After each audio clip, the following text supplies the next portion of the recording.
Sahabat Suara Tabian TV, kami bersyukur kembali bisa berbincang. Tema yang kami bahas khotbah dari pendeta. Kami tadi dengar khotbah dari pendeta Sregar.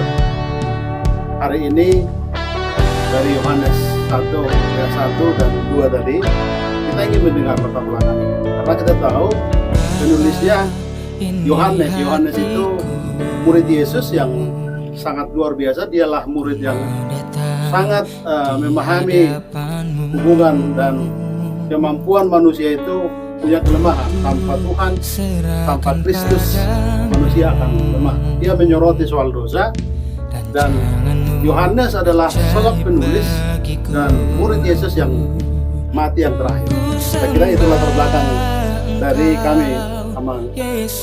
Barangkali Amang Pendeta menjelaskan latar belakang khotbah.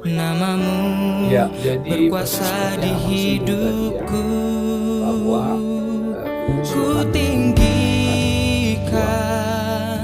Engkau Tuhan, Kau Bapa yang setia.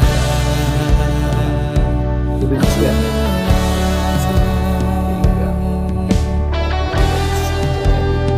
meskipun secara biologis mari dengan sungguh-sungguh atau dengan Bapa, ini hatiku. tapi dari konteks yang lebih tarik itu tidak dapat kita lepaskan dari berbagai perkembangan tidak dialihkan. Serahkan padamu, Yohanes itu punya kepentingan yang kuat untuk merawat ajaib bagiku. Yesus, karena memang berusaha sumber Yesus Tuhan, namamu berkuasa di hidupku. bangun diri Kristus dari Ku tinggikan Engkau Tuhan, sesungguhnya bukan untuk sebuah yang setia. bersifat egois, jadi mengingatkan bahwa dosa itu dapat seringkali terjadinya penghancuran dalam kehidupan manusia, terutama orang-orang Farisi khususnya yang dirasuki oleh kebencian, itu yang kemudian semakin menguatkan gerakan persekutuan penguasa sendiri dalam teks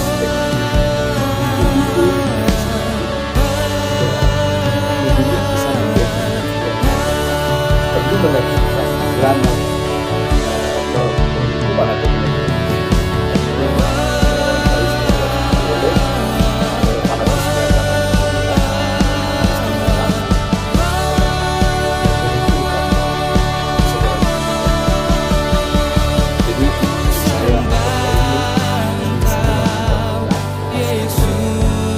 kuasa bahwa Berkuasa di hidupku, susu tinggikan itulah Engkau Tuhan, membangun karakter. Kau Bapa yang Menarik, Pak. setia. Kami ingin tanya juga ini dari kawan teman AKBP khususnya. Kita tahu memang Kristus menyelamatkan ketika kita yakin Dia lahir, mati dan bangkit untuk kita, telah menjadi jalan selamat. Jadi tidak ada usaha manusia. Martin Luther berkata, hidup adalah anugerah, bahwa kita bisa diampuni dosanya bukan karena usaha dan kemampuan manusia. Kita butuh pengampunan itu. Tapi pertanyaannya begini, banyak kaum awam di HKBP juga bertanya, kalau kita sudah diampuni Tuhan, kenapa dalam liturgi kita, doksologi kita itu setiap minggu selalu dibuat berulang-ulang ada pengucapan pengampunan dosa? Ya tentu sekali ya, sebagai orang-orang yang lemah ya, dan dalam bahasa ya Martin Luther juga dalam rumusan-rumusan gereja sebagai basis penguatan iman jemaat disebut simul iutus et peccator, manusia berdosa yang dibenarkan. Kita memang sadar betul bahwa kita ini dibenarkan Allah dalam kekudusan kita yang selalu berulang-ulang terjadi di tengah-tengah kehidupan kita. Barangkali untuk sedikit menolong kita lebih meluaskan pengertian tentang ini, dalam doa kita juga kan selalu kita mohon kepada Tuhan supaya kita tidak dibawa dalam pencobaan. Karena cobaan dalam hidup kita itu selalu ada. Katakan saja misalnya, saya yang tadi sudah berniat untuk melakukan kebaikan kepada seseorang, tiba-tiba ada naluri liar yang datang, tiba-tiba akhirnya itu kemudian menutup kebaikan saya kepada orang lain. Dan bukankah seringkali terjadi seperti itu? Dan sebagai orang yang hidup dengan dua karakter bersamaan dalam pribadi kita masing-masing, yaitu kebaikan dan keburukan itu, ya kita mempercayai bahwa memang kita harus memerlukan pengampunan dosa itu. Anugerah Tuhan itu tetap kita perlukan dalam membangun karakter Kristus itu di dalam kehidupan kita. Karena roh ini memang penurut ya. Ya. Daging itu memang lemah ya. Jadi itu seringkali membuat kita harus memohon kekuatan dan pengampunan dari Tuhan. Karena watak kita pribadi tidak selalu hadir dengan kebaikan itu. Karena iblis itu juga kan datang juga dengan segala strateginya. Jadi iblis juga ikut juga bersinodi, bukan hanya pendeta bersinodi. Mereka juga terus bersinodi, mengevaluasi, menganalisis apa langkah-langkah yang perlu. Jadi kalau di gereja itu memang sedikit, bisa aja ngangguk-ngangguk ruas itu sekarang. Kalau dulu kan langsung mengantuk aja di bawah iblis. Kalau sekarang dia mengangguk, pendeta itu makin semangat, dipikir khotbahnya itu jadi ngaruh di jemaat, padahal yang lain yang dipikir ya. Kira-kira segitu Amang ya. Tadi kami dengar juga apa yang Amang Pendeta jelaskan soal hubungan karakter, kebiasaan, dan menjadi watak seseorang itu. Menarik juga disinggung juga soal gen tadi ya, DNA. Saya teringat karena Amang Pendeta pernah melayani di Amerika dan Jerman. Ada satu tokoh yang saya ingat, saya baca biografinya, Adolf Hitler. Saya sebutkan itu. Dia kemudian menjadi satu tokoh yang sangat harus dibicarakan di dunia ini, kebencian dia dengan orang Yahudi. Ternyata kalau kita belajar biografinya, sejak kecil dia sudah ada kebencian. Ada satu hal-hal yang tidak bisa sembuh dari memori atau batin dia. Hubungannya dengan kesembuhan atau pengampunan itu. Bagaimana kita tadi gen Kristus itu harus ada. Apa yang harus kita lakukan untuk kesembuhan tidak ada kebencian itu? Ya justru itu sebenarnya ya, perangai kita itu dibentuk oleh firman Tuhan itu tadi ya. Itulah yang menyuburkan ya. Itulah yang terus merawat kebaikan itu hari dalam hidup kita. Misalnya pengalaman yang Amang singgung tadi, misalnya Hitler, dia hidup dalam kebencian itu dan firman Tuhan itu tidak mewarnai kehidupannya, sehingga dia membiarkan kebencian itu membakar ya, kehidupannya setiap hari. Kalau kita kan misalnya ada saat-saat tertentu kita mungkin membenci seorang, tapi ketika kita merenungkan firman Tuhan, nah itu meredakan lah, kira-kira seperti itu. Itu kemudian mengerem segala kebiasaan-kebiasaan buruk dalam kehidupan kita. Ada semacam ya saya singgung tadi misalnya imperatif moral ya, perintah moral itu seperti satu kekuatan yang menenangkan ya, membuat kita. Dalam cerita-cerita misalnya seperti Hitler ini ya, Saddam Hussein juga setelah diteliti, ditelusuri ya riwayat hidupnya, memang mereka adalah sosok-sosok yang dididik dalam kekerasan dan berbagai bentuk represi yang membuat mereka bertumbuh menjadi seorang watak yang kemudian sadis ya, kemudian membentuk diri mereka menjadi kejam. Tapi mereka yang dididik dalam pribadi Kristus itu dan bertumbuh sejak kecil dalam karakter Kristus yang membentuk mereka menjadi pribadi-pribadi yang dapat menghadirkan kebaikan Allah itu dalam kehidupan mereka sehari-hari ya. Saya pikir itu salah satu kunci bagi pembaruan hidup manusia ya, termasuk juga gereja ya. Kami pendeta ini pun jangan-jangan nggak karakter Kristus lagi misalnya, ini juga perlu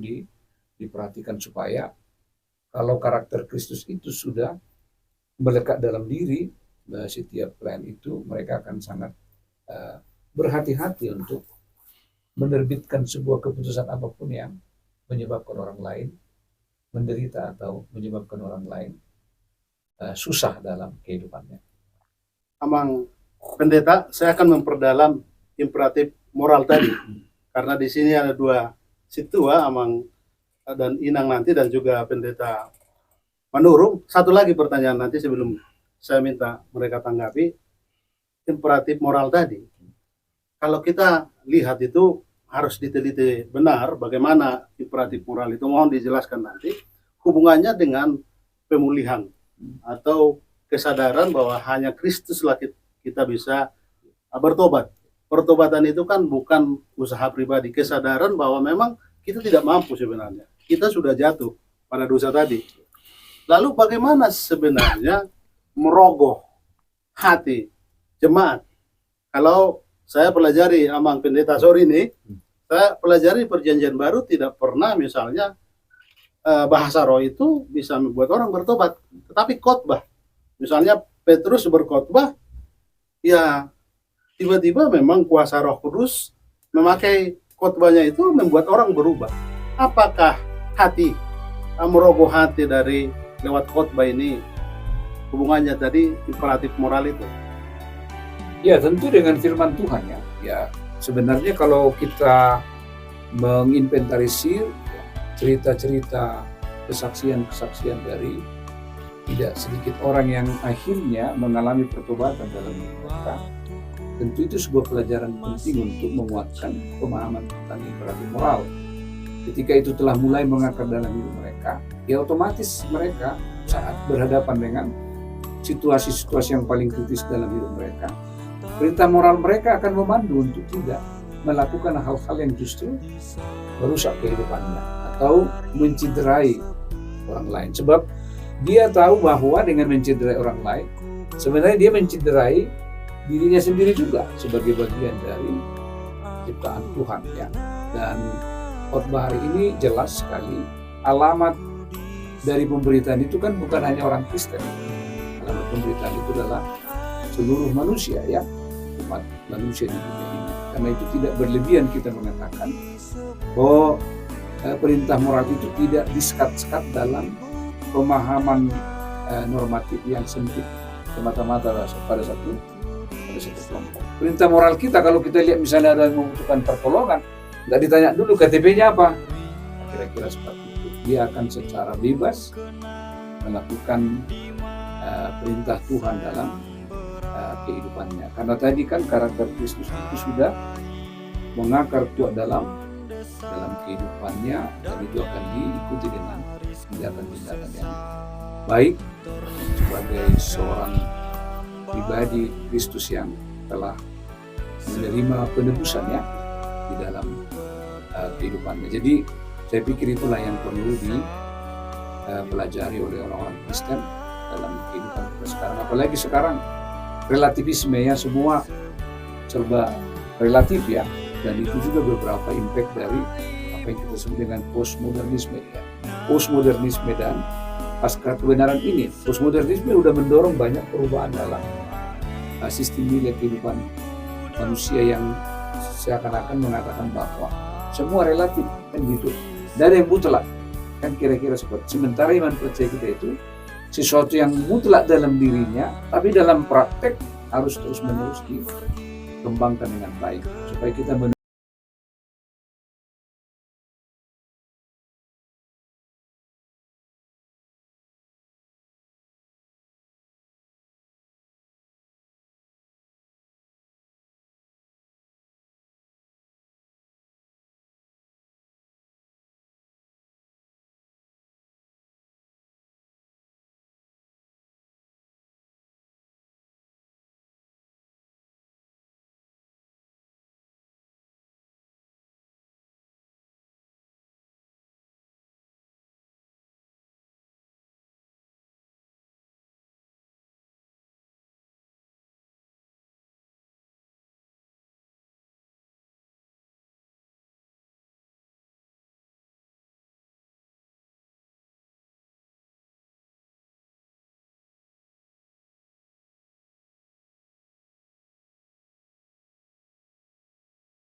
bahkan banyak sakit yang bisa disembuhkan.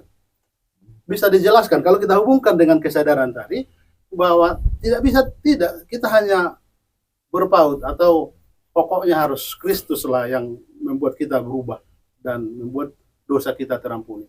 Tapi dengan cara teknologi tadi di situ harus ada kesadaran juga bahwa jangan-jangan ini jadi arogansi manusia nanti begitu. Ya, baik Amang, terima kasih. Manusia memang diberikan akal dan pikiran oleh Tuhan. Kita diberikan kemampuan untuk mencari terus jawaban dari permasalahan-permasalahan dalam kehidupan. Di bidang kesehatan banyak sekali permasalahan-permasalahan kesehatan yang membuat manusia itu bisa sakit ataupun dia meninggal sebelum waktunya. Manusia mencari dan melakukan penelitian-penelitian untuk mencari jawaban-jawaban dari itu semua. Termasuk tadi yang disampaikan Amang, teknologi stem cell. Memang teknologi ini semakin berkembang di mana saat ini banyak sekali penyakit-penyakit kronik, ya, penyakit kronis yang mengakibatkan manusia itu menderita kesakitan dan memperpendek usianya. Misalnya ada penyakit-penyakit diabetes, ya, penyakit-penyakit cancer, Ya. dan lain-lain. Nah, teknologi stem cell ini tentunya memberikan sedikit harapan bagi penderita-penderita penyakit kronis tersebut, ya, untuk mendapatkan kualitas hidup yang lebih baik. Namun tentunya apapun kemajuan teknologi itu tentu diiringi dengan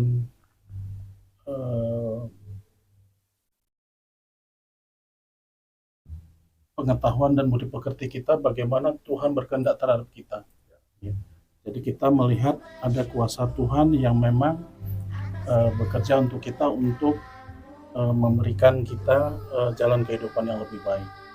Jadi dalam melakukan penelitian-penelitian itu tetap dikedepankan bagaimana kita dengan etika, gitu ya, dengan berserah kepada kekuasaan mutlak dari Tuhan. Bahwasanya teknologi-teknologi itu perlu melihat pertimbangan-pertimbangan tersebut hanya untuk pertimbangan kemanusiaan. Seperti itu Amang yang kita lihat. Baik, menarik Amang. Saya akan bertanya ke Inang sebagai situa. Tadi juga Marage dan Inang ya? Iya. Apa yang Inang dapatkan dari khotbah tadi? Boleh diceritakan Inang atau direspon, ditambahkan kalau penting. Ya, terima kasih Amang untuk kesempatan yang diberikan. Tadi saya Maragenda dan apa yang boleh saya pelajari dari firman yang boleh disampaikan sama Amang Pendeta Siregar tadi adalah gen kita untuk memiliki karakter seperti Kristus. Apalagi di tengah-tengah berkembangnya zaman, di tengah berkembangnya ilmu pengetahuan, teknologi, media sosial yang berkembang pesat, bagaimana kita sebagai pribadi untuk kuat memiliki karakter Kristus. Dan yang bisa saya pelajari dari firman tadi adalah bagaimana caranya adalah untuk saya selalu bergantung sama Tuhan. Kita bergantung sama Tuhan dengan kita setiap hari kita berdoa, setiap hari kita membaca firman Tuhan, karena dengan begitu banyaknya kesibukan yang kita lakukan, iblis bisa saja mengancam, bisa saja hadir di mana saja. Tetapi kalau kita sudah memiliki karakter Kristus, dari dasar, dari rumah kita sudah berdoa, membaca firman, kita beribadah, apapun yang terjadi di dalam kehidupan kita, di dalam bersosialisasi, di dalam pekerjaan kita, dimanapun kita berada, di dalam hidup rukun dengan tetangga, kita bisa lalui itu semua. Demikian yang bisa saya ambil kesimpulannya. Cut dulu. Sorry nah, tadi Mati apanya? Mati. itu Hidupin dulu, hidupin. Kan. Pencet. Pencet dulu nah. Sampai biru dia. Lama-lama. Ya, oke. Oke, kita teruskan ya. Sekarang ke Pendeta Manurung saya bertanya. Siap udah? On? Oke. Sekarang pertanyaannya ke Pendeta Weber Manurung. Ya. khotbah yang menarik tentang pergumulan kita manusia, apa yang Amang lihat? Barangkali kita hubungkan dengan karakter Batak juga. Baik. Iya. Menarik ini ya, walaupun ya topik khotbah ini sepertinya sudah umum, tapi banyak tadi disampaikan oleh Bapak Pendeta Siregar ya secara khusus bagaimana nanti implementasinya kepada kehidupan jemaat. Nah, kita melihat ya yang terjadi sekarang ini tidak gampang untuk menerapkan karakter Kristus. Ya, jadi karakter Kristus ini harus betul-betul mendarat di kehidupan jemaat. Nah, yang seperti apa itu? Tadi Bapak dokter kita ya sudah menyampaikan tadi. Tidak serta-merta ya seluruh petugas kesehatan mengetahui jenis penyakit atau apapun, dan harus pendalaman ya, mempelajari.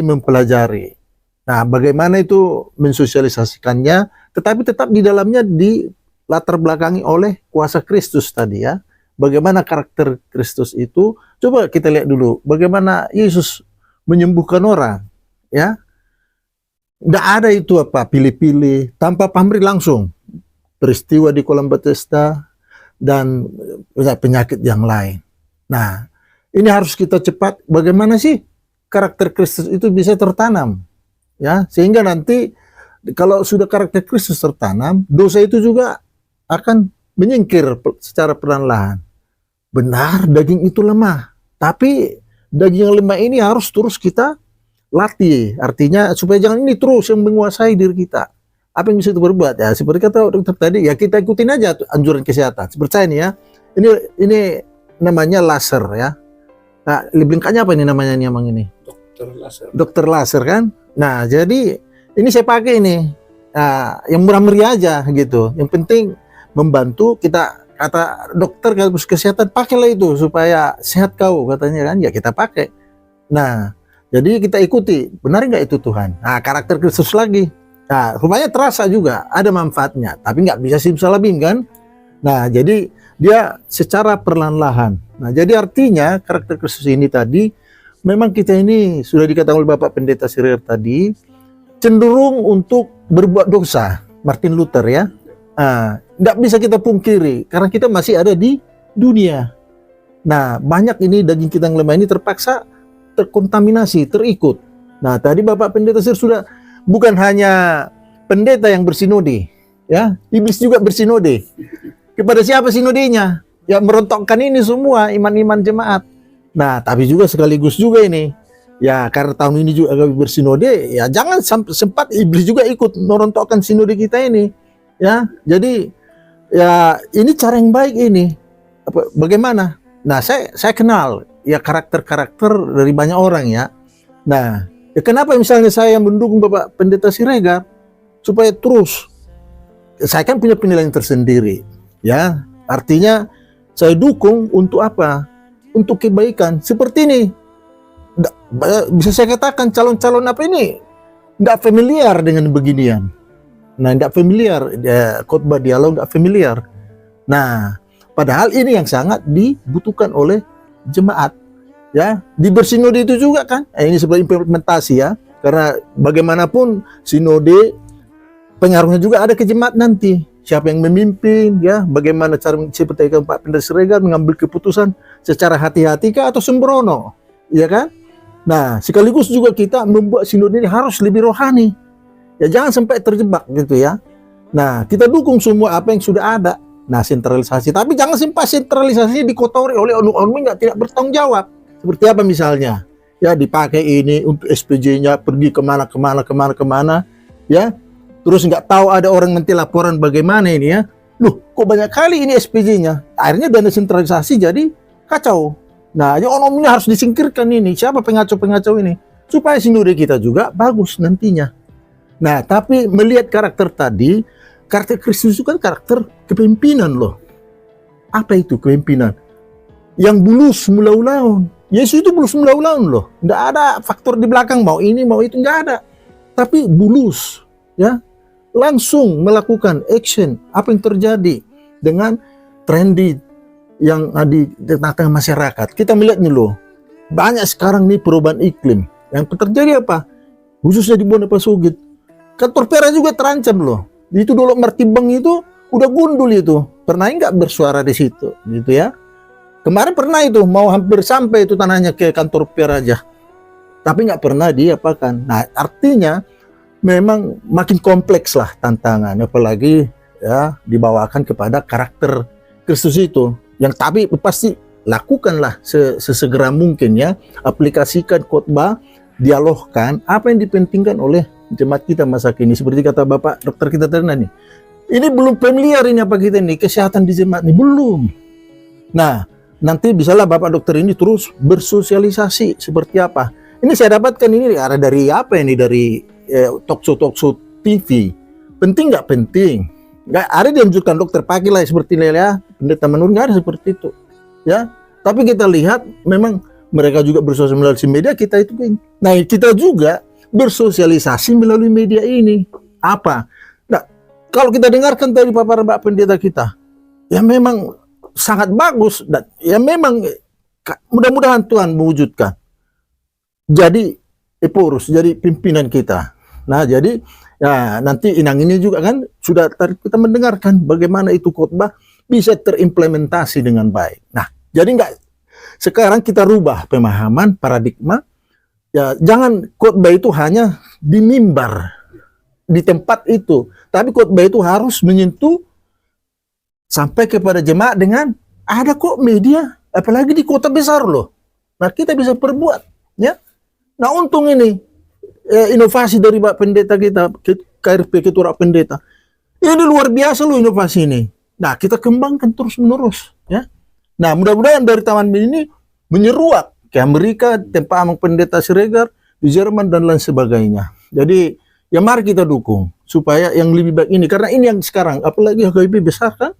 Nah, jemaat ini harus kita jaga keimanannya bagaimana. Nah, Bapak dokter kita ini turut serta, ya. Nah, jadi saya tadi saya lagi berobat ini juga Pak dokter. Nah, iya kan, bertanya juga kepada dokter, tapi masih selama ini saya bertanya kepada dokter Muslim, ya. Nantilah kepada dokter Kristen, iya kan. Nah, jadi ada saya berobat tentang ginjal, tapi udah mulai. Cuman ya kekurangan pahaman, kekurang pengetahuan. Jadi akhirnya kita sulit. Padahal nggak ada yang cepat sekarang, ya, ada yang cepat. Jadi begitu Pak Marbun, ya. Kita melihat implementasi khotbah ini sangat relevan untuk dikembangkan. Baik. Sebenarnya masih sangat banyak harus ditanya soal kesehatan fisik.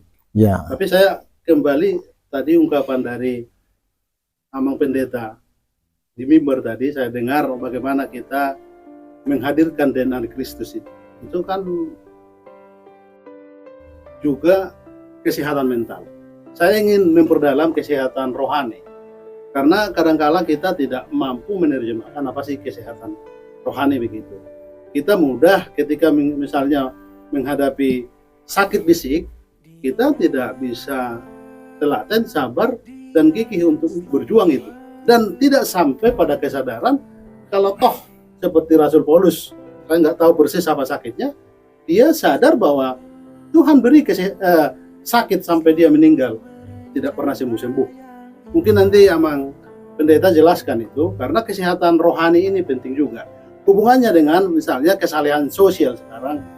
Ada satu peristiwa yang sangat menarik beberapa hari ini, hubungannya dengan orang Batak juga.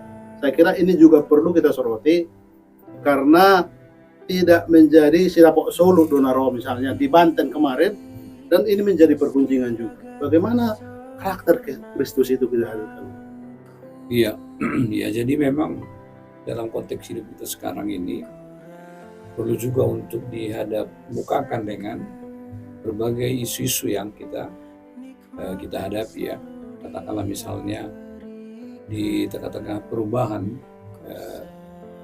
sosial yang terjadi dalam masyarakat kita, tentu memang sebagai gereja, sebagai orang-orang percaya, kita juga harus memiliki kekuatan yang adaptif, ya, kemampuan kita untuk dapat beradaptasi dengan situasi kekinian. Karena memang problematika yang dihadapi sekarang memang lebih kompleks, ya. tidak mudah menganalisis atau membaca ya, karena dia berlapis-lapis mungkin ya, sudah sudah berkelindan lah ya. Jadi memang setiap orang harus dengan cermat memakai mata imannya ya, yang sungguh-sungguh dewasa di dalam Tuhan kita Yesus Kristus. Nah, kedewasaan kita ini sebenarnya diukur dari ya kesehatan rohani juga ya. Katakanlah misalnya seseorang yang sejak kecil bertumbuh dengan baik dalam pengajaran-pengajaran yang sehat dari orang tua dan lingkungannya. Sebab tidak dengan sendirinya orang yang membaca Alkitab akan dapat secara otomatis juga akan menerima kita sebut misalnya kesehatan rohani ya. Kalau dia membaca misalnya dengan tidak tepat, dengan hanya kacamata yang satu sisi yang dia yakini sebagai itulah kebenaran, nah itu sama dengan kita yang belajar teologi yang hanya memakai kacamatanya sendiri, ber-ICGC katanya ya, kita yang memasukkan pikiran kita ke Bible atau ke Alkitab itu. Bukan Alkitab itu yang berbicara kepada kita. Jadi orang yang sehat secara rohani harus menerima firman itu dengan kerendahan hati dan bersedia terus untuk dibaharui dalam perjumpaan dengan Allah melalui bacaan-bacaan Alkitab ini. Dia pasti juga akan mengalami satu proses evolusi pemikiran keagamaan yang semakin mendewasakan kita. Jadi waktu saya kanak-kanak misalnya, ini pendekatan beberapa orang peneliti perjanjian baru ya. Si Bob misalnya yang mengatakan iman kanak-kanak dan iman dewasa. Waktu kita anak-anak dulu, ya memang salah satu ciri kita adalah kita kan masih menghafal ya. Liturginya itu dihafal, cerita-cerita itu masih sebuah proses penghafalan. Ketika kita berkembang remaja, ada pertanyaan-pertanyaan yang mulai mengganggu pemikiran kita. Loh, gimana ini? Setelah Kain dan Habil itu siapa ininya? Yang menjadi istri mereka dan segala macam, banyak pertanyaan-pertanyaan ini ya, yang sifatnya saintifik ya. Dan tentu itu tidak bisa dijawab dengan hanya memukul anak itu. Udah kamu tanya ini, belum sampai ke situ apa kita katanya kan. Jangan jauh-jauh pikiranmu, paling itu aja kan. Mau main gubuk-gubuk aja kan. Nah tapi setelah makin dewasa ini pertanyaan juga makin kritis. Misalnya orang-orang yang sudah mulai berpikir secara analitis, bertanya, kalau Tuhan itu memang adalah sumber iman bagi semua agama-agama, kok kekerasan ini selalu dihadapi atas nama agama di mana-mana. Jadi sehingga saya ingat dulu lagunya si John Lennon itu ya, Imagine gitu ya. Ya, Imagine. Dia menggambarkan semacam sebuah satiran yang mencoba untuk mengkritik lah bagaimana agama-agama itu justru menjadi sumber konflik dalam perjalanan kehidupan bangsa-bangsa yang di masa-masa yang lalu itu. Bahkan sekarang ini pun agama itu sering diperalat. Ini saya pikir bukan kesehatan rohani. Kesehatan rohani adalah ketika Alkitab itu kita pakai sebagai sebuah sumber kehidupan kita, sumber penerangnya penyuluh dalam kehidupan kita. Bukan pikiran kita yang kita masukkan ke dalam Alkitab. Kalau kita membiasakan diri dengan pola seperti itu, maka kesehatan rohani kita itu akan lebih mendewasakan kita dalam melihat seluruh kehidupan. Jadi kalaupun ada sakit, dia nggak akan pernah berputus asa. Dia tidak akan pernah mengutuki dirinya. Dia tidak akan pernah misalnya menyalahkan ke sana sini. Tetapi dia akan seperti Paulus katanya, meskipun ada duri dalam daging, itu tidak membuat dia untuk berhenti melakukan kebaikan. Kalau sekarang kan baliknya ya, kalau aku udah rajin berdoa kok masih gini-gini aja hidup katanya kan. Itu saya pikir bukan kesehatan rohani ya. Kesehatan rohani harus membiarkan Tuhan itu yang secara penuh bekerja dalam hidupnya. Mau hidup itu dipandang baik atau buruk, tetap dia seperti yang dikatakan di Tesalonik itu ya, mengucap syukur dalam segala hal. Saya pikir itulah salah satu parameter yang bisa dilihat dari kedewasaan seseorang itu di dalam iman atau kedewasaan rohani seseorang itu ya. Amang Pendeta, jadi muncul dua pertanyaan bagi saya, karena tadi Amang di mimbar menjelaskan bahwa karakter Kristus itu membuat orang banyak berubah dan menunjukkan praktek hidupnya yang otentik begitu, karena perjumpaan hubungan dia dengan Tuhan. Jadi orang bertobat itu tidak boleh hanya dalam kata-kata, tapi praktek hidup. Pertanyaannya ini juga jadi imajinasi nih, Amang. Kalau demikian, kita ingat bahwa ada dua orang di sisi Yesus kiri dan kanan yang waktu disalib itu, satu yang di situ juga dia minta pengampunan pada Tuhan, dan di situ juga Yesus berkata, hari ini juga engkau bersama saya di Firdaus. Itu artinya kan pertobatan di hari itu juga dan diselamatkan. Kita sadar bahwa kita diselamatkan, kita bertobat itu karena kasih karunia tadi. Lalu hubungannya dengan praktek hidup tadi, ketika kita berjumpa dengan Tuhan, kita berubah, kita bisa ungkapan selalu saya dengar juga, termasuk dari Amang Pendeta, bahwa khotbahkan hidupmu, hidupmu juga khotbahmu begitu. Tapi kan itu bukan hanya untuk pendeta. Setiap orang-orang yang sudah mengaku berjumpa dengan Kristus, termasuk jemaat awam pun, sekalipun dokter juga harus berkhotbah sebagai dokter begitu. Wartawan juga harus berkhotbah sebagai wartawan begitu. Guru musik misalnya juga harus berkhotbah sebagai guru musik. Bagaimana kita melakukan ini, Pak Pendeta?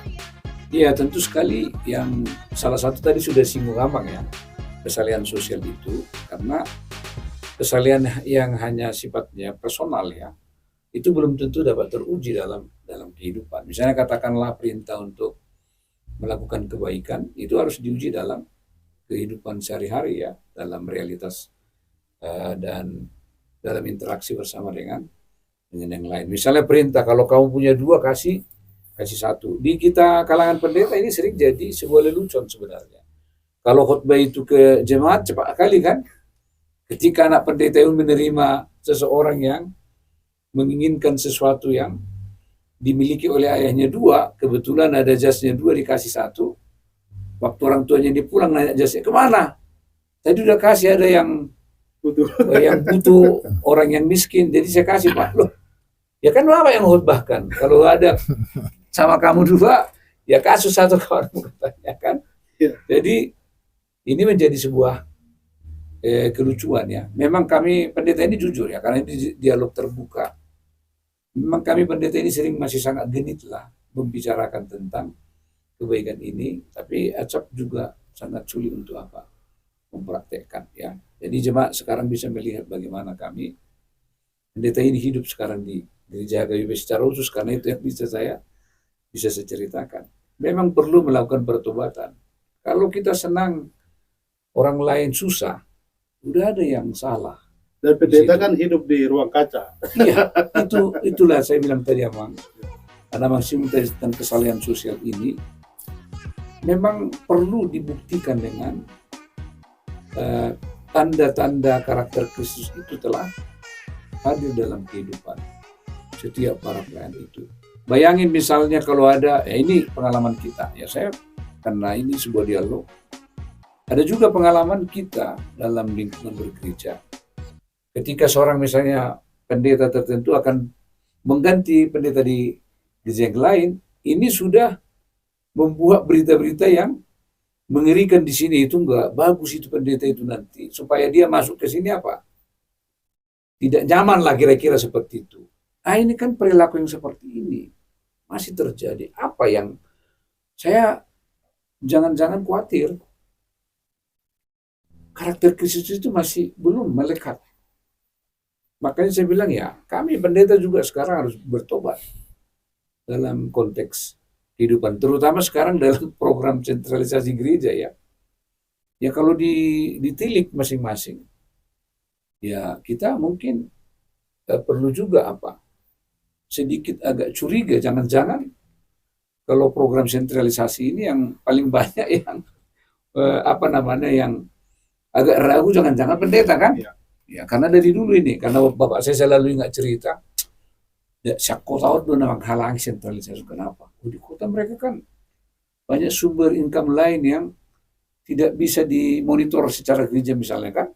Kalau sekarang kan udah jelas semua ini berapa yang mereka terima. Jadi memang pertobatan itu memang sangat penting dalam mengubah karakter kehidupan kita. Dan saya pikir berhubungan dengan abang tadi, case yang dimana itu di Banten itu, inilah sebagai bukti bahwa ya memang kita terus harus diubah dan dibarui oleh karakter Kristus itu, supaya kita sungguh-sungguh dapat menghadirkan kebaikan itu bagi sesama kita. Imperatif moral itu, itulah yang memerintah kita secara sadar untuk melakukan kebaikan. Merubahin na sudinggat tudung aku.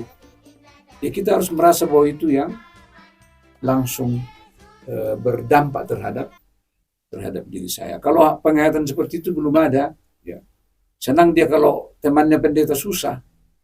Kan udah ada yang nggak beres ini, Bang. Biarlah mati ketahui.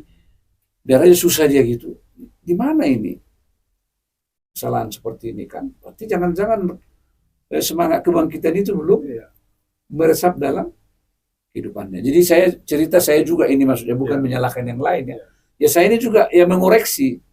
Masih banyak yang harus diubah ya, supaya watak ya karakter Kristus itu betul-betul menjiwai. Artinya genitas kita itu memang harus dalam semangat kebangkitan Yesus itu. Kristuslah yang harus terpatri dalam hidup kita untuk mengubah ya sikap dan tindakan kita dalam kehidupan sehari-hari. Barangkali hanya segelintir orang saja yang Amang sebutkan tadi. Saya kira jemaat itu sangat hormat dengan pendeta, tapi juga harus ada ruang juga bahwa pendeta kan manusia juga begitu. Jangan-jangan pendeta ada segelintir juga yang khawatir, maka dia selalu ingin di kota, tidak mau dipindahkan ke daerah yang menurut dia tidak masalah begitu. Mungkin tidak terlalu perlu dibahas. Barangkali mungkin ada pertanyaan dari Inang atau tanggapan Inang.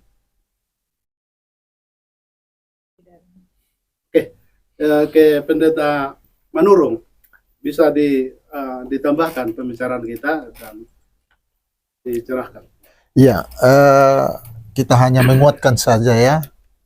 Yang pasti kita manusia ini tidak luput dari dosa, ya, tidak luput dari kekurangan. Untuk itulah seperti tadi kata pendeta kita, pendeta Sirega, Pak Pendeta kita, Martin Luther memang luar biasa ajarannya ya.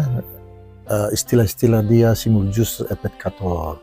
Walaupun kita berdosa, tapi kalau sudah karakter Kristus, ya, ajaran Yesus menyatu dalam diri kita, pasti kita akan ada selalu introspeksi, ya, akan ada selalu ya apa yang sudah saya perbuat dan apa yang harus saya perbuat lagi untuk yang terbaik, ya, dalam kehidupan sehari-hari. Nah ini nih bagi jemaat ini sangat penting sekali ya, dalam perilaku kehidupan sehari-hari itu ternyata ya banyak yang menghalangi dari dia tidak menyadari ya ini yang salah ini terus berlanjut. Nah itulah yang menghambat berkat-berkat bagi dia. Nah kalau ini cepat disadari, pasti ada penyadaran diri. Nah ya jadi artinya memang kalau kita perbandingkan ya, banyak gereja-gereja melakukan berbagai macam apa ya pelayanan terbaru ya, pelayanan terbaru. Ada yang kalau bisa saya pastikan ini ya, nggak banyak seperti ini gereja-gereja. Jangankan di PG ya, gereja HKBP juga ya boleh dihitung dengan jari. Karena kebutuhan ini sangat-sangat mendesak bagi jemaat. Tolong diberikan sedikit waktu lah. Gak banyak kok, paling sekali seminggu kan, ya sekali seminggu kok khotbah di Langgatan. Kemudian ada yang namanya ya bagaimana jemaat kan pada bingung juga bagaimana aku melakukannya. Nah dengan yang seperti ini kita berdialog, mereka mendapat tuntunan, tambahan tuntunan. Oh begini ya implementasinya seperti ini ya, dari segala bidang. Ada dari kesehatan, nanti ada juga bidang-bidang yang lain yang bisa membantu mereka dalam kehidupan sehari-hari. Nah inilah tugas besar gereja, dan itu yang saya katakan, saya yakinkan mudah-mudahan, karena kan dari sejak kecil sudah ada Bapak Pendeta kita, KRP kita, Ketua Pendeta bersama dengan orang tua pendeta. Jadi sudah lebih tahulah, memahami, dan akhirnya nanti setiap kebijakan yang diluncurkan itu akan lebih berpihak kepada keimanan, pertumbuhan iman. Nah, saya 2 kali konstan bareng ya dengan Bapak Pneumologis kemarin di sini di Godang ya, di Marturia. Saya selalu katakan, mari kita bertransformasi diri, mari kita menunjukkan ini udah zamannya, karena luar biasa cepat ini teknologi merubah semua paradigma, merubah semua pemahaman. Nah, saya yakin nanti ya, baik dari Suara Tapian ya, itu nanti sangat besar nanti ya pengaruhnya ke depan untuk jemaat, dan didukung oleh ya Bapak Ibu yang dari Taman Mini. Dan saya yakin berkat ini pertama sekali ya diterima khusus ini jemaat AKBP Taman Mini ini. Nah, tapi bisa lebih hebat lagi, disebarluaskan, jangan cuma sama Bapak dokter kita ini, jangan cuma sama ibu ini, ibu sintua kita ini. Nah, disebarluaskan. Nah, akhirnya mereka, oh ini loh solusi kehidupan begitu ya. Nah, jadi kita yakin ya, dan kita juga doakan ya, Sinode Godang kita ini harus dari berkarakter rohani, berkarakter Kristus ya.